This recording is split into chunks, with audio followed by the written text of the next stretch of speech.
changed it enacted years ago.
you're expecting a response right away, and it may take like days or weeks, from that person online, right?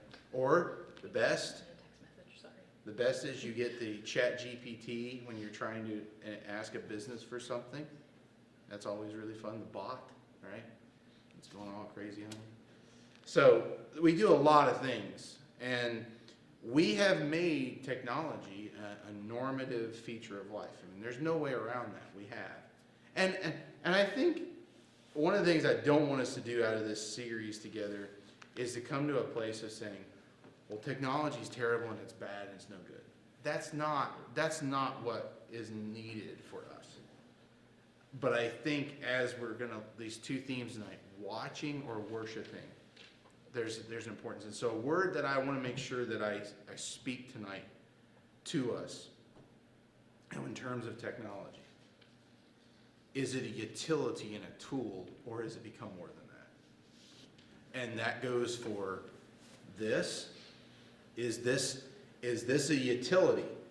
Guess what? This is one of the best utilities that's ever been made. It truly is. Those screens up there, they're some of the best utilities that have ever been made. And your computer that you have at home, your iPad, those are amazing. I mean, they talk about how that there's more technology in this device that I'm holding in my hand than what the guys flew to the moon in. Isn't that amazing to think about? They flew to the moon with less than what is in this device. But again, it goes back to, is this a utility and a tool, or is it more than that? And so we have to hold that in tandem, because it has an oversized influence. And Pastor Kyle, he asked us to honestly evaluate the extent to which our screen use, bless you, to which our screen use mimics worship. Who do we bow to? Or we could say, what do we bow to? Right? In that way. So, another question. In what ways do we allow our screens to become idols? In what ways do we allow our screens to become idols? The amount of time we spend watching it. Time, yes. Time. All right? Very much so. What else?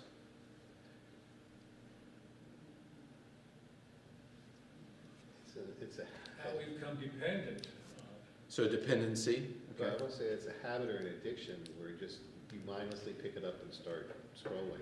Yes. Yes. Anytime it's just like, oh, okay, I don't have anything to do. Let's get up and pull out the phone and just do it. Yes. Yes.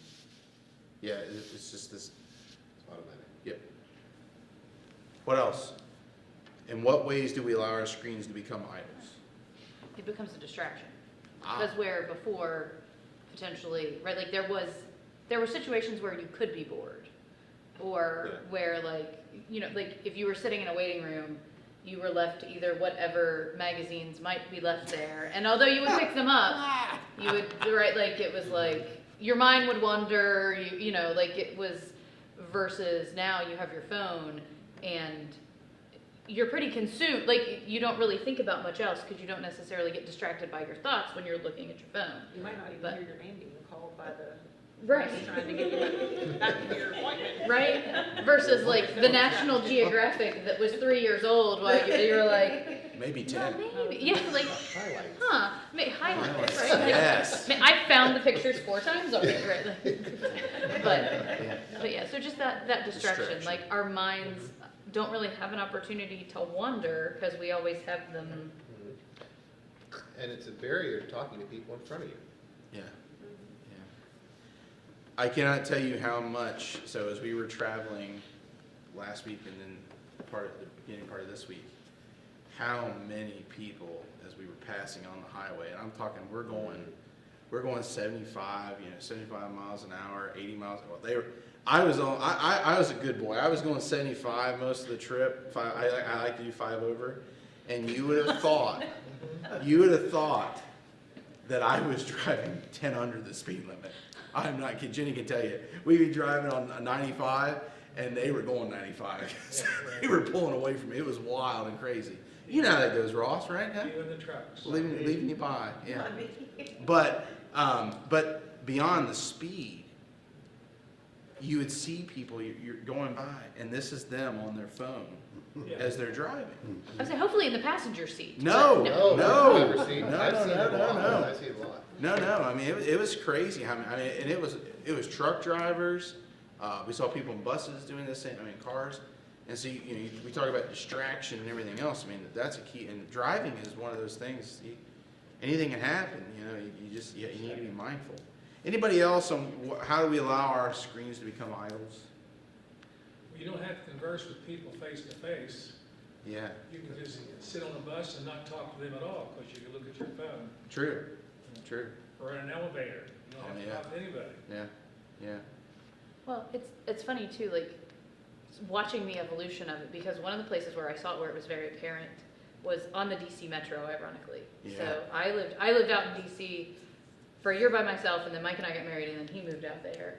And so like 4 years worth of living out there. So 2000, we were out there 2008 through like 2012.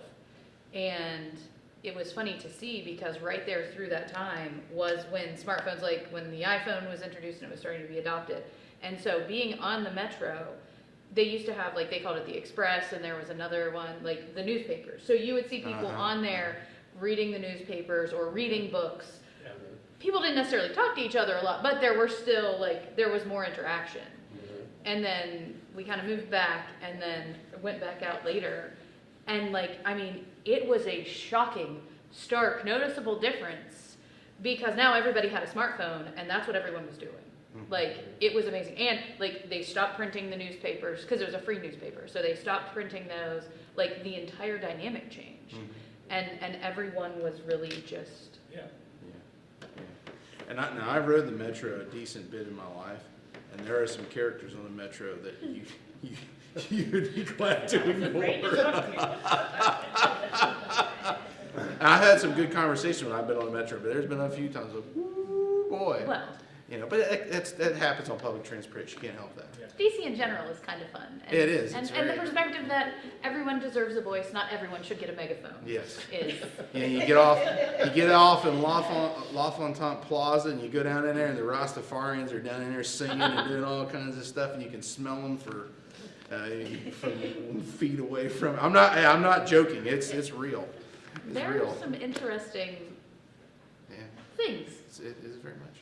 But I think the phone has made us experts on everything, and we run to the phone when we have a problem. I'm looking at our nurses, how many people run to the phone and look up diagnoses and their problems? And this has all the answers we ever need. That's the way we treat it. I have a problem, I'm gonna run to my phone and I'm gonna look it up, and it will tell me how to unclog the toilet, it will tell me why I have hives, it will tell me why people hate me. Just anything, you look up anything, and we believe How to we can air look up fry my anything, and you will find someone telling you whether it's right or wrong, and we believe we're experts now because we have the phone in our hand, and it will tell us immediately. We don't stay at holiday anymore. We That's right. have to look at our phones. I did while I was gone though, and I had cinnamon rolls, so I'm doubly qualified now. But several things also. When you think about idols have to be crafted and formed, which means there has to be hands-on. Think about this as an idol that you and I hold in our hands. It's something that we have to tangibly use and take up, right? And do that. But also this, it tests us, right? There's knowledge to be in there, but there's a lot of testing that takes place. How good are we with such things? How do we move in this way? Are we knowledgeable enough to use it, and however that goes, right? Or all those things. How does our use of screens help us to identify the idols in our lives? How does our use of screens help us identify the idols in our lives? What do you think?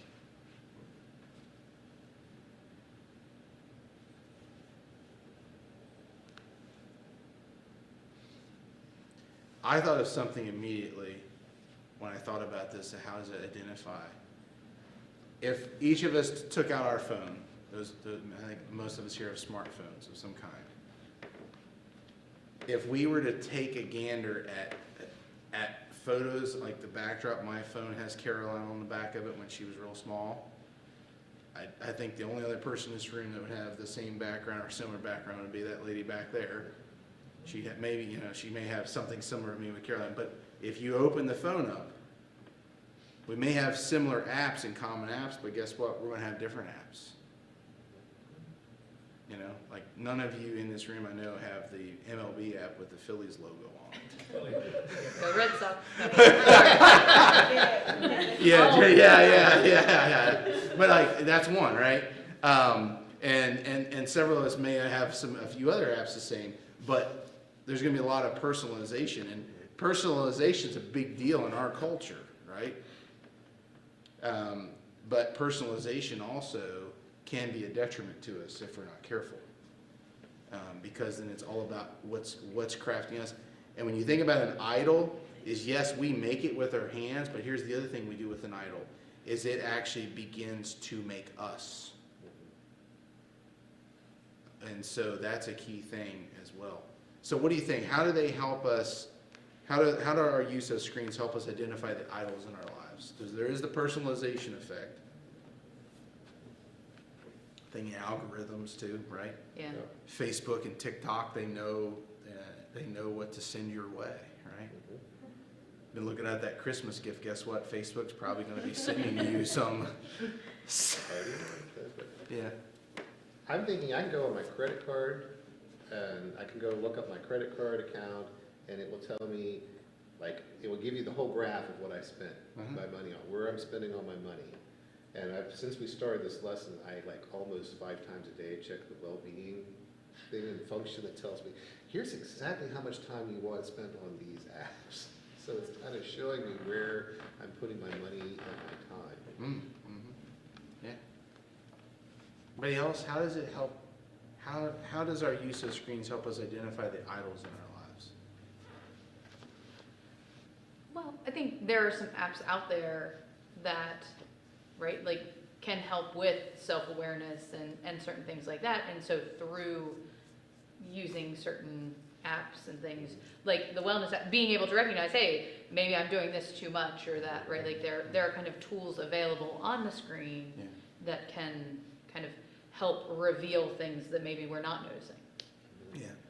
I mean, I personally, I've been reading through the Bible this year in a plan, the chronological Bible. So it brings different passages together. So it's not like I've started in Genesis and I'm reading straight to the end of Revelation. It actually is bringing in, from a historical perspective, trying to bring in pieces. So right now I'm in the book of Acts. Well, then what it's actually doing is when I'm reading some portions of Acts, it's actually bringing the letters of Paul as they're chronological, right?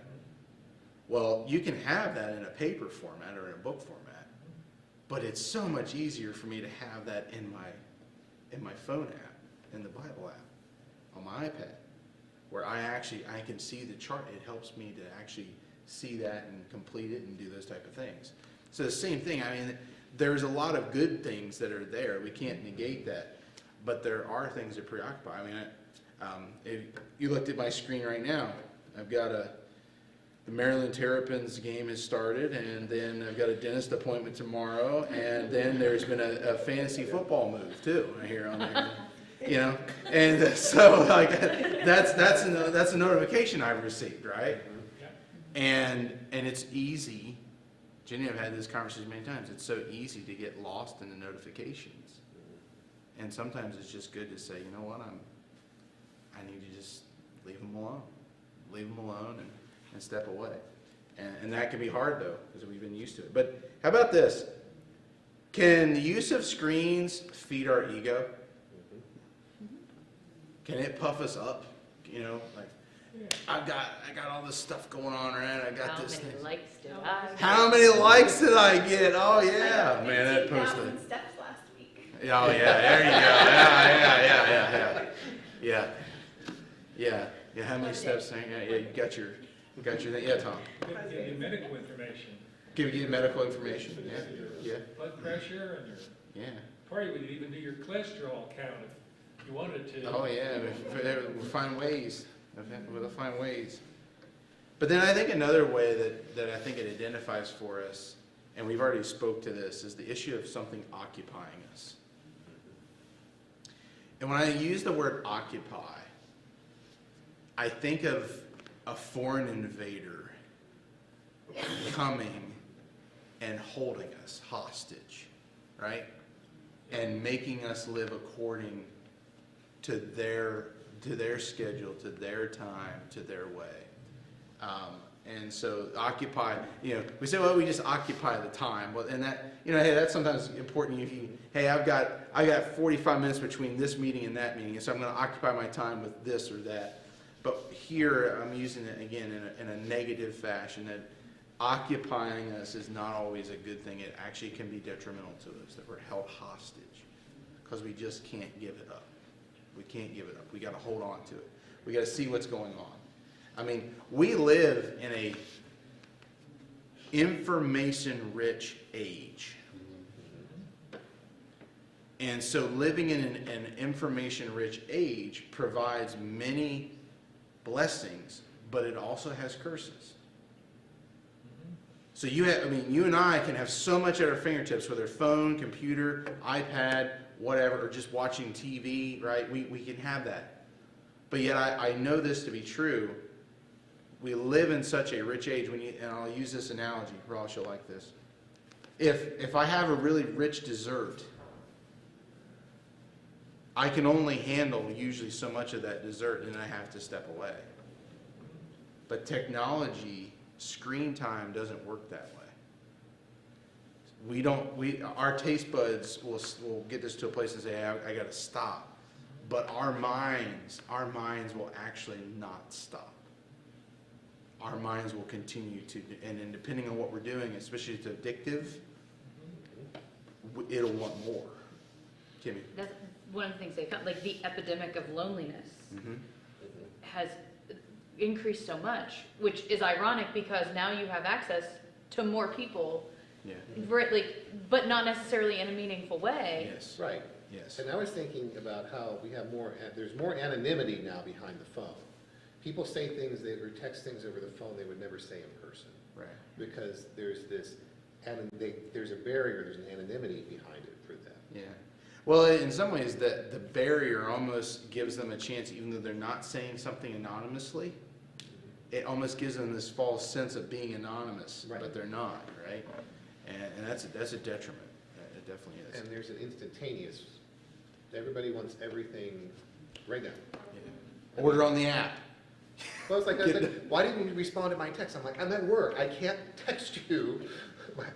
I love my sister, but it's like, can you give me some ideas for Christmas gifts? I'm like, okay, but it's just like, it's like 10 o'clock at work, I'm in the middle of a meeting, it's like, I'm not going to respond to you right away. It's like, oh, he never responds to my text.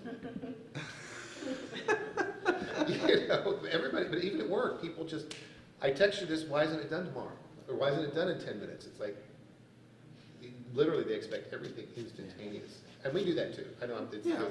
And it feeds into it. Like, I literally had a conversation with myself at my desk today because I was trying to respond to an email, and then the notification popped up, another email popped up, and I was like, no, don't click on it, finish the one you're on. And then like a text, like a Teams chat came in, and I was like, no, finish the email first. Finish the email you're writing. Yes, I've done that. Right?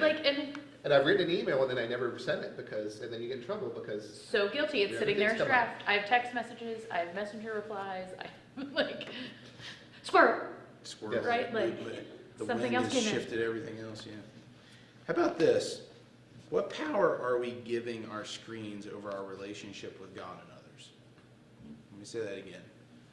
What power are we giving our screens over our relationships with God and others? And you spoke, Kimmy, to the issue of loneliness, which is huge, detrimental, big time. I feel like Colin kind of touched on it, and so did Pastor Kyle in the video, that instead of looking to God for our answers, we pick up our phone and look for the answer. Yeah. Hey, what is AI? Now that's the big thing. What is AI? And I laugh when I hear AI because growing up outside of Philadelphia, AI to me is Allen Iverson. Okay? The answer. He said, practice.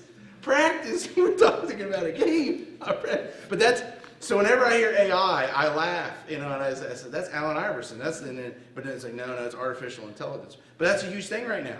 It's huge. And what it's doing. Now we have been utilizing, and AI has been used here in the past 10 to 15 years in different ways. I mean, when you talk online to some chat feature, that's artificial intelligence is what it is. But that artificial intelligence is ramping up in bigger ways. It just is. But One good thing about the internet is that it is like having the world's library at your fingertips. yeah, yeah, you're right, Ross. And I really enjoy that part of that. I do enjoy looking up historical events that happened during my lifetime or short, and compare that with what they're saying on the internet to the way I remember it. It's interesting, it's not always the same. Yeah. And as far as that's go, I still can't get on that, so I'm protected from that. I guess. You're a blessed man in certain ways there, my friend. Yes. Well, I've been more mindful, but I noticed that one of the things I do is like, oh, I'm stressed, or I just need to clear my mind for a minute. So let's check the news. Let's do this. Let's do that. Whenever I need to, it's like I'm trying to turn off my brain or de-stress myself. Instead of turning to God or calming down, run to the phone. Mm-hmm. Run to the phone. Gotta watch a video. Gotta read the news. Gotta do something to distract myself from my problems instead of dealing with them. Yeah, and so I wrote down 4 powers that we are giving our screens over our relationship with God and others. The first one I wrote is relational power, which is, that seems, the question entails relationship, but we are giving our screens relational power. And Jeff, you mentioned about messaging people and everything, and hey, listen, I've been great about, in fact, this week I've been messaging a friend from high school that I don't talk to very often, but him and I will pick up conversation every couple of years, and I've not seen him for probably 15 years, and him and I will pick up and have conversation, right?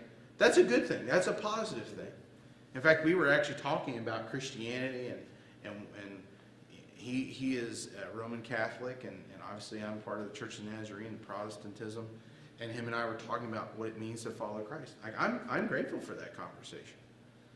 But then we know that there are other aspects of Facebook world and Facebook Messenger that's like, Throw that on a public forum and see what happens. see what happens, right? Yeah, we're talking about the issue of, hey, I'm an expert on this. I'm going to debate you to the nth degree, right?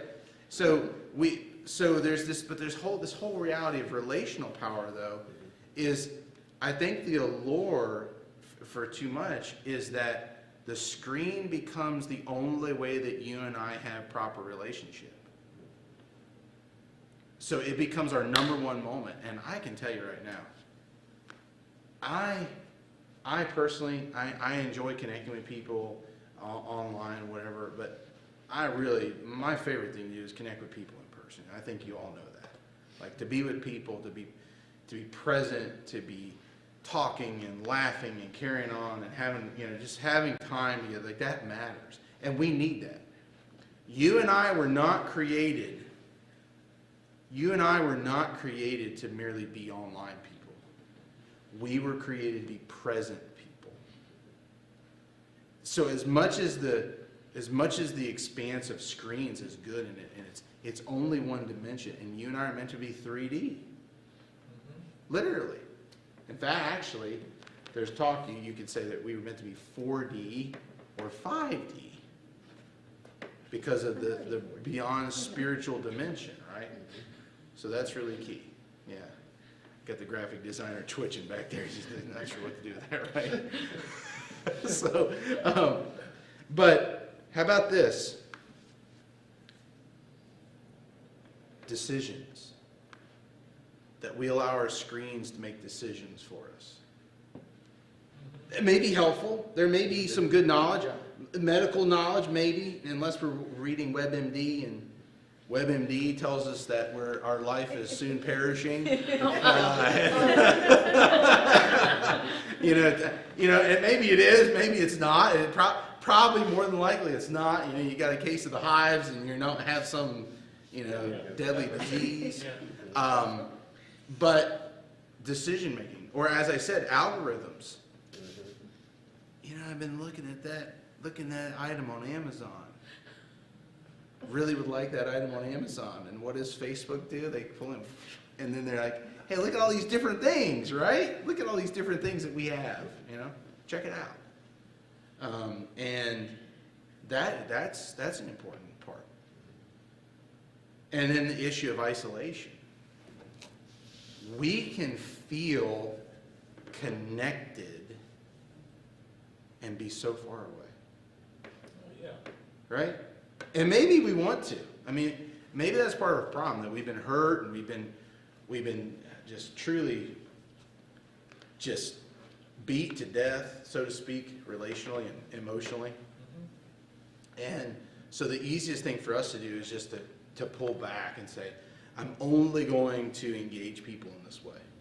But again, you and I were not made to only connect emotionally and relationally just through this and online. We were created to be together in more than that way. And then also, another power we give is salvation and final purpose. We give that over because we may be looking for things to say, who do I need to be? Where do I need to go? How do I need to do this? Where do I need to do this? And so we give that power over to apps and to thoughts and to reviews and different things, getting likes, as you pointed out, Kimmy. And we use that to cultivate and make us and mold us into something more. And yet that's not speaking of who God is in the full sense. Colin? I just want to add, as we're thinking about this, there's one more I want to add to that, in my mind, is that we aren't challenged. If we do something bad, it only reinforces what we're already doing. It only tells us we're the right person, we're doing the right things. If the algorithm keeps feeding us what we want to see, it doesn't challenge us the way God does. It doesn't challenge us to be different, or that we're doing wrong. It doesn't say stop. It just says, here, I'm going to feed you more. Yeah. Hey, come on. You really like that? Here's some more of it, right? Here you go. And in a lot of ways, the algorithm is a yes. It's a yes always, or an always yes, right? So it's the echo chamber. We're always in what we want to see, do, and hear, and it doesn't challenge us. We're, like God does, or any other person does. Kyle proposed that we have not surrendered our screens as an act of worship to God, putting them on the altar, but instead have made them the object of our worship. They have become the altar. In what ways have you and I prioritized technology over God?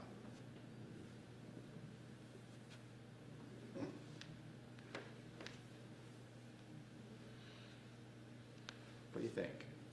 You made mention of, like I said, not only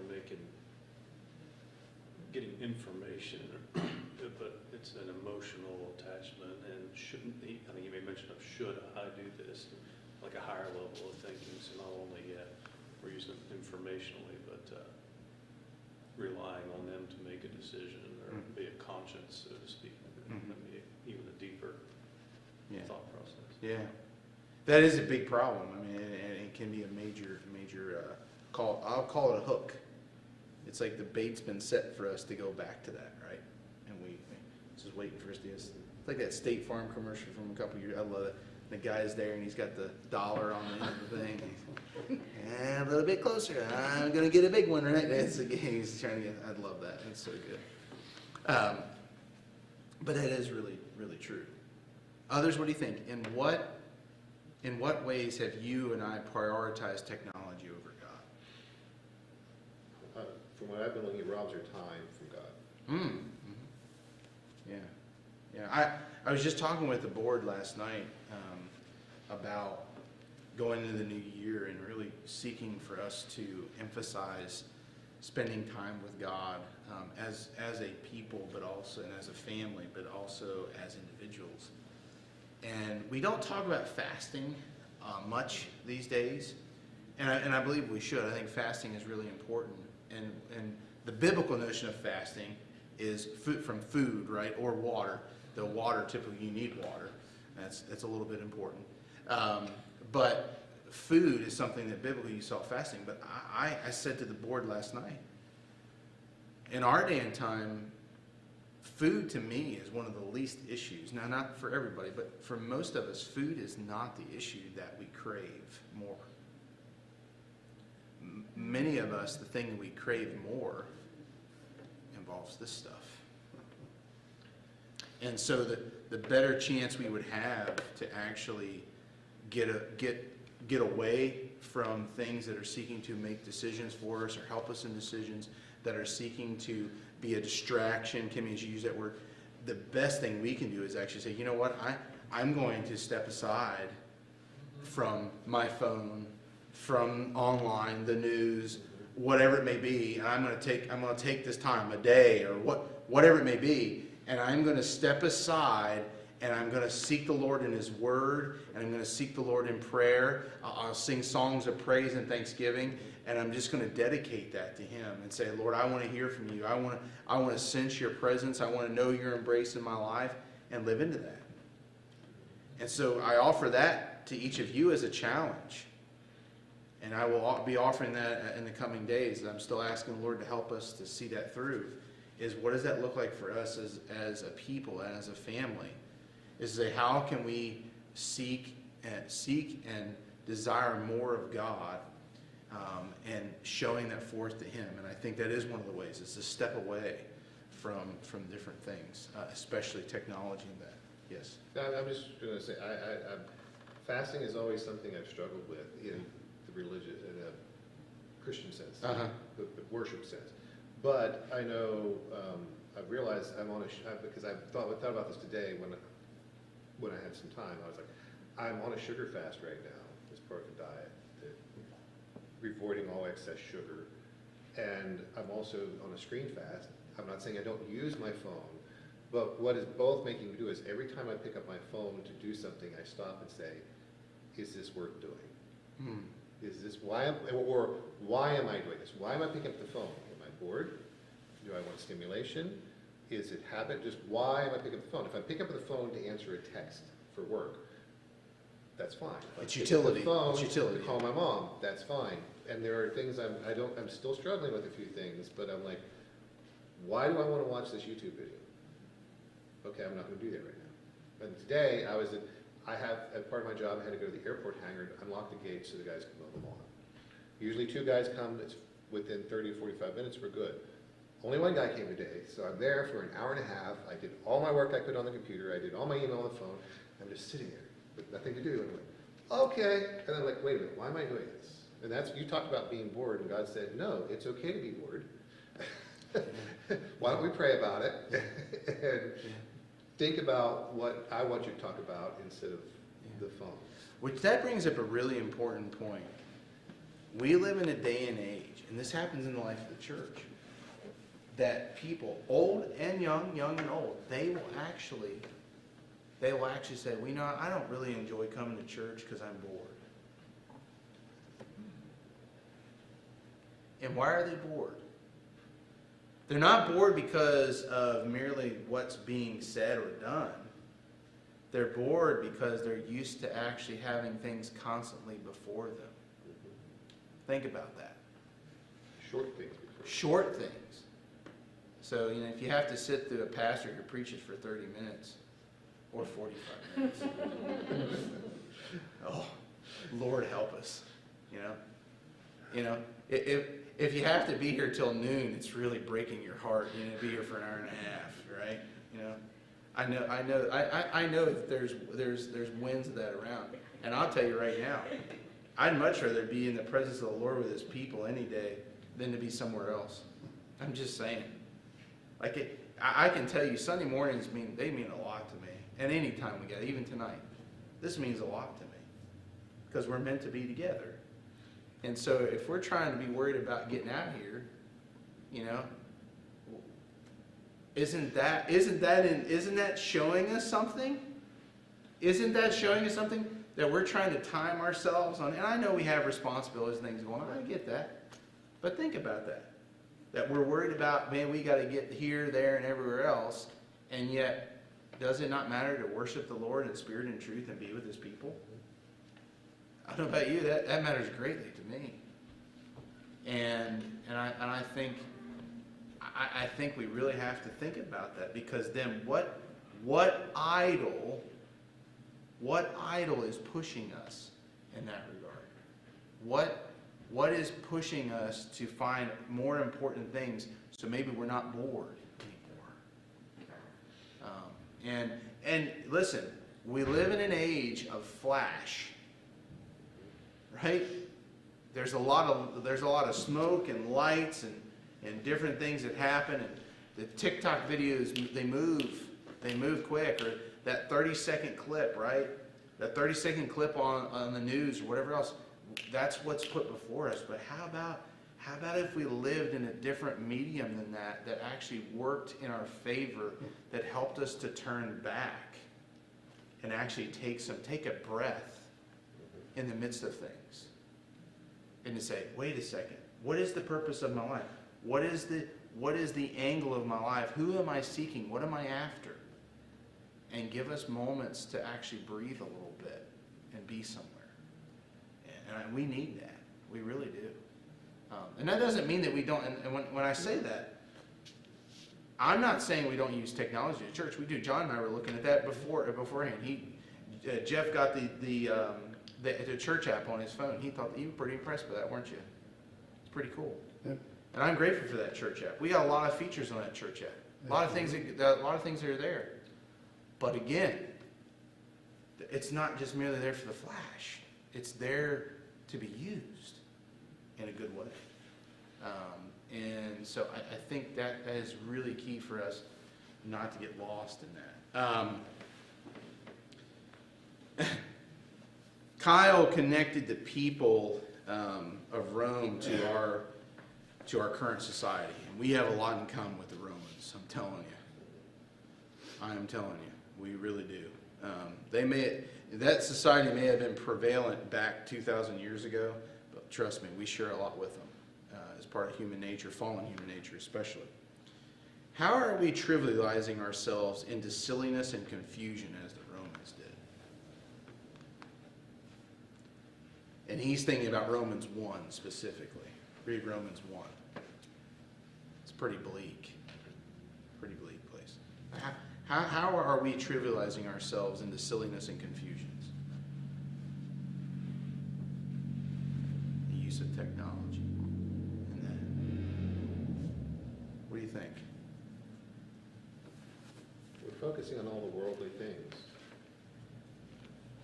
We're focusing on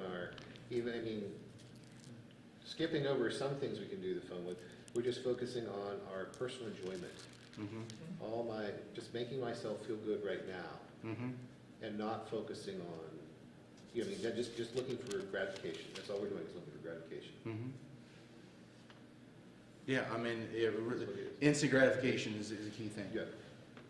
So, out of that, if you go to Romans 1, 28 through 32, and there's stuff before that, but this is going to get at how we see a connection.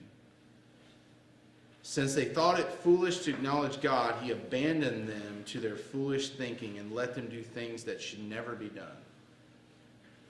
Their lives became full of every kind of wickedness, sin, greed, hate, envy, murder, quarreling, deception, malicious behavior, and gossip. They are backstabbers, haters of God, insolent, proud, and boastful. They invent new ways of sinning, and they disobey their parents. They refuse to understand, break their promises, are heartless, and have no mercy. They know God's justice requires that those who do these things deserve to die, yet they do them anyway. Worse yet, they encourage others to do them too. That's us. But this is not the Romans. That's not. That is human nature at its core. This is one of the greatest this is one of the greatest parts of Scripture that really gets at human nature in and of itself. And Paul is writing to the Romans there, but yet it really gets at the heart of what our problem is in terms of with God and with one another.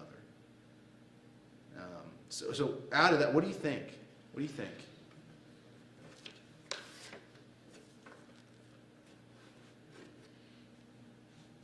What do you think?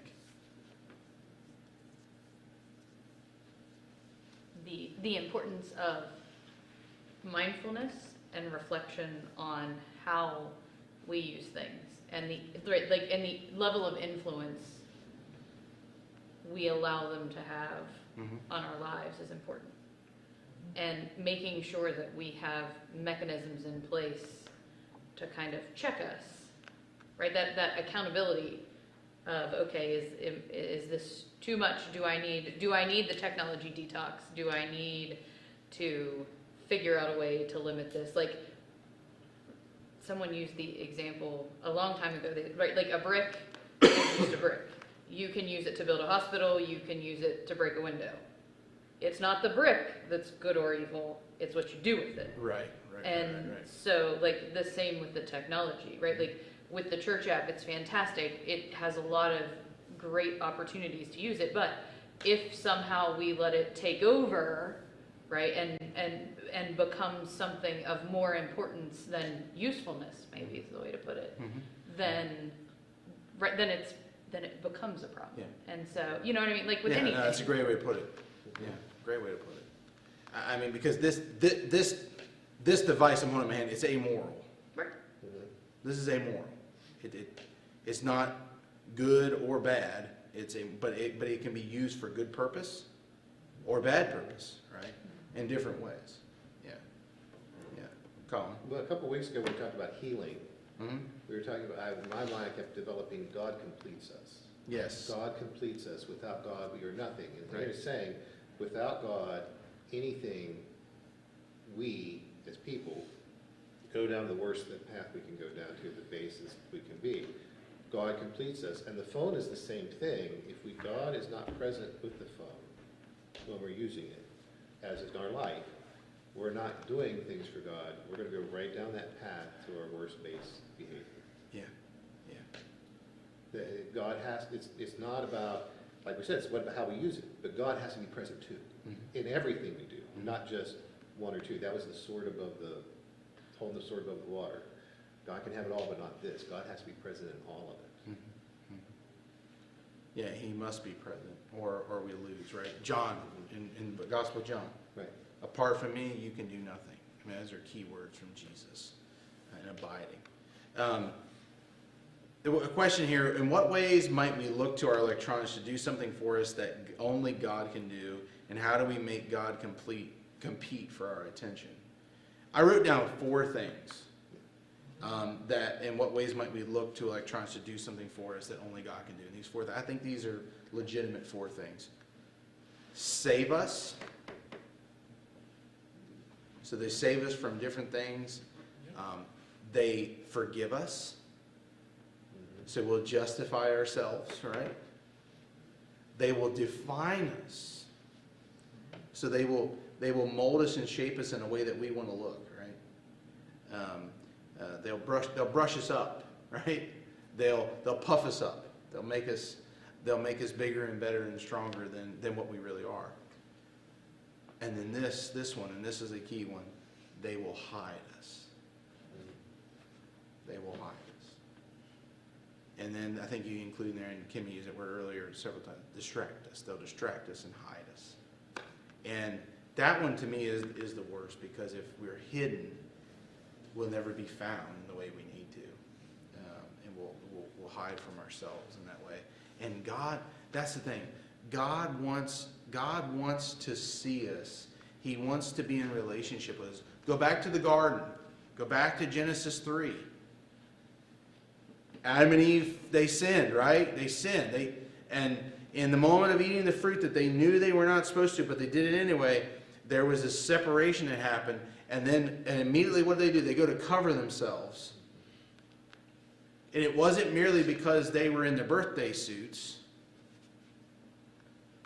That wasn't merely the problem. The problem was that they could not cover themselves enough because they had come to a place of shame and sinfulness and separation that nothing they wore was going to take that away. Think about that. Nothing. Nothing they could find to wear was going to take away the shame and the despair that they had. And I say that for us tonight. There's not enough activity in the world on a phone, online, on TV, anywhere like that, that you'll find enough to take away your shame, to take away your problems, to take away your despair. You will not find it. You will only go deeper into it. And we need more than that. We need the saving reality of Christ and his furthering to help us and to see us through along the way.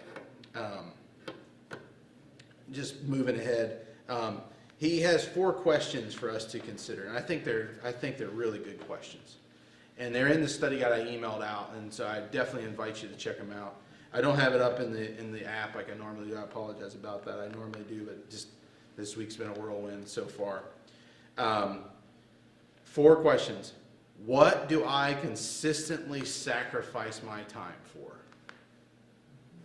What do I consistently sacrifice my time for? What do I turn for comfort when I'm hurting? What do I turn for comfort when I'm hurting? Or where do I turn for comfort when I'm hurting? Where do I turn when I'm confused? And where do I turn for satisfaction when I feel empty? I think those are really valid questions for you and I. Because if the answer doesn't involve God, especially as number one or as the important one whom we go to, guess what we have? We have a problem with idols. Now, it may be that technology is not that idol, but we may have other things that we go to satisfy and to see us through these things. And I would ask you to consider those questions out of tonight and ask God to help you in those things, show you. Last question, I'm going to give you a response to it. When have you prioritized your digital life over your real-time relationships? And we talked about the issue of needing to be 4D, 5D people, not just merely a 1D, okay? And I wrote this in response. The digital is a facade and only provides limited connection. The digital is a facade and it only provides so much connection. It's limited. and we must be careful about that. In fact, I think if Jesus had Facebook and social media, he would have so many people to go after in terms of calling them whitewashed tombs. All the Pharisees would have had social media because they love puffing themselves up, right? They all would have had it because it would have been a way for them to, it'd have been a way for them to look good, polished and buff and following the law. But yet, if we're not careful, it's not an actual expression of us. It is a facade. It's fake, and it's not real. It's not real, and so it actually will tarnish quickly. It'll fade quickly. It won't last. But that's not the life that you and I are called to in Jesus. We're called to a life that will last, a life that will never spoil, perish, or fade. I heard that today, in fact. That's 1 Peter. And it's a great reminder for us. You want to check that out. Read 1 Peter chapter 1 and what that says. But lastly, would we be a people who do not ignore the technology with us? May we use it in ways that gives glory and honor to God and that helps us. But may it not be something that possesses us or occupies us in a way that we lose out. Not only with God, but with one another. And that's really, really I know we're not having study next week because of Thanksgiving, but what I will do is I will send out a link next week so that you can watch that third video. And I know I encourage you to do so in the study guide. I'll send it out. And as you have time over next week, take some time instead of checking your different algorithm outtakes. You can listen to that third session, about 14 minutes long or so, and you can also go through the study guide. And if you have any thoughts over it and you want to talk to me about it when we come back and begin Advent, I'd love to talk to you about it. That'd be a good thing. But definitely take some time next week. Take 30 minutes and watch the video, look over the questions, and finish out the series. And just be mindful of that. I was thinking of these words. Miss Riva, and we laid her to rest today. And I was grateful to do that and be part of that. Not because I'm a fan of death, but because I know the goodness of God and the hope of glory. But a passage that was near and dear to her heart, and I think this actually sits really well with us in this discussion tonight. It's Proverbs 3:5-6. It's a good barometer for us when we're dealing with decision making, and many of you know this, but I'm going to read it before us as a closing tonight. It's a prayer for us. Trust in the Lord with all your heart, and depend not on your own understanding. And maybe we could add in brackets, technology. Seek His will in all you do, and He will show you which path to take. May you be blessed. May you know His goodness, and we'll look forward to worshiping on Sunday. And you want to pray with me for Sunday? I'm preaching out of 1 John chapter 3, being children of God and being grateful to be children of God. And so first 10 verses of chapter 3 in 1 John. And if you hadn't had a chance to read 1 John yet, read 1 John. It'll blow your socks off. Really will. And why? Because it's all about the love of God and you and I becoming more like Him. It's wonderful. It's good stuff. So we'll look forward to being there on Sunday, and I invite you to pray with me for that time together in the Lord's Word. So trust in the Lord with all we got and lean not on our understanding. Take care.